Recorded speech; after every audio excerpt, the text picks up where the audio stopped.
अवैध फटाक्यांच्या गोडाऊनवर राहुरी पोलिसांचा छापा। चिंचोलीत 31 लाखाहून अधिक मुद्देमाल जप्त। दीपावली सण तोंडावर आला असतानाच अवैधरित्या फटाक्यांची साठवणूक करणाऱ्यांविरोधात राहुरी पोलिसांनी मोठी कारवाई केली। राहुरी तालुक्यातील चिंचोली येथील लोकवस्तीतील किराणा दुकानामध्ये विनापरवाना साठवलेले तब्बल 31,84,770 रुपयांचे फटाके जप्त करण्यात आले। राहुरी पोलिसांना मिळालेल्या गोपनीय माहितीनुसार सहाय्यक पोलीस निरीक्षक सुदाम शिरसाट, हवालदार सूरज गायकवाड, पोलीस शिपाई प्रमोद ढाकणे व रवी पवार यांच्या पथकाने पंचासमक्ष चिंचोली येथील सुमित ट्रेडर्स या दुकानावर छापा टाकला। त्यावेळी विविध कंपनीचे मोठ्या प्रमाणात फटाके आढळून आले। या प्रकरणी दुकानदार सुमित नंदकुमार रांका 31 राहणार चिंचोली याच्या विरुद्ध गुन्हा दाखल करण्यात आला।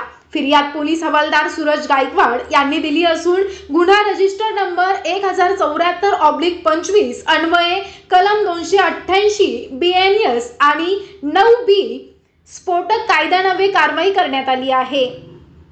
पुढील तपास पोलीस निरीक्षक संजय ठेंगे यांच्या मार्गदर्शनाखाली API सुदाम शिरसाट करत आहेत।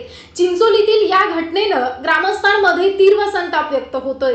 भरगच्च लोकवस्तीमध्ये इतक्या मोठ्या प्रमाणात फटाक्यांचा साठा करणं हे गंभीर धोक्याचं असल्याचं नागरिकांचं म्हणणं आहे। कोणतीही दुर्घटना घडली असती तर जबाबदारी कोणाची ठरणार असा प्रश्न उपस्थित होतोय। दरम्यान ग्रामीण भागातील एका छोट्या गावामध्ये लाखोंचा साठा आढळून येणं हे एका मोठ्या विक्री जाळ्याचं संकेत असल्याची चर्चा रंगली। यामागे इतर व्यक्तींचा सहभाग असण्याची शक्यता नागरिकांमधून वर्तवली जात असून पोलिसांनी आणखी सखोल तपास करून या रॅकेटमधील मोठे मासे गळाला लावावेत अशी मागणी होत आहे।